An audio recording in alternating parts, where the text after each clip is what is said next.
One day there was a man of good manners and polite feeling of love towards his neighbor, and this prompted him to observe her from afar with his looks, and he never spoke to her because he was ashamed of doing so.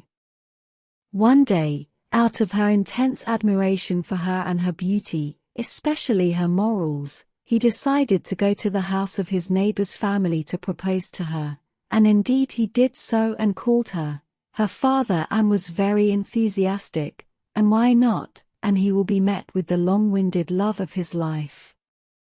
And he invited her to an interview in a restaurant near their house, and indeed they met, and the young man was very tense and she was also feeling more shy, and it took a few moments to meet them while they were silent and only looked at each other with gentle smiles until the barkeeper came, cut off their gaze and tension, and the young man asked for a cup of coffee and asked to put salt in the coffee from the waiter. The girl was astonished at his request to put salt in the coffee, instead of sugar. She said to him with all shame that I had never heard that a person put salt in his coffee before, so he told her this place he loves him very much, and he kept drinking coffee with salt so it reminds him of his mother, may God have mercy on them and his town, and his eyes were filled with tears as he told his story to her.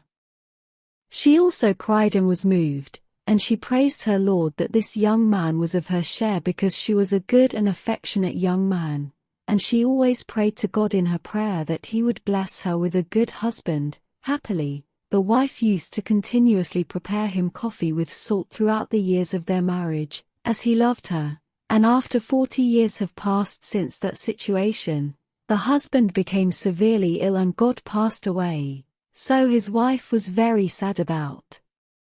him. And he went to his purposes and found a letter written in it, a letter to her saying, "My beloved wife, apologize to you because I lied to you only once, and it is salty coffee at the beginning a meeting between us. I was very tense and I told the barkeep, coffee with salt instead of sugar.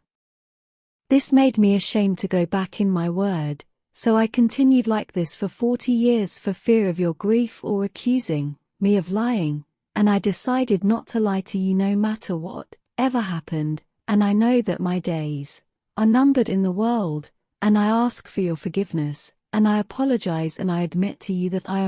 love the salty coffee and its taste was annoying, but I kept drinking it salty for you." So she cried and continued to drink the same coffee. The lesson from this story. We conclude our story today with a word that sincere love is the greatest livelihood that any person in the world can have, and in this story we find that love, in the origin of sacrifice and forgiveness, it is his love in which he sacrificed, and drinks coffee with a little salt only, for her so that she does not think that it is he lies to her and so that she does not grieve either, and bears the bitterness of the taste of coffee with salt, and he basically does not like it, because he kept drinking it, while it was noise just to please her.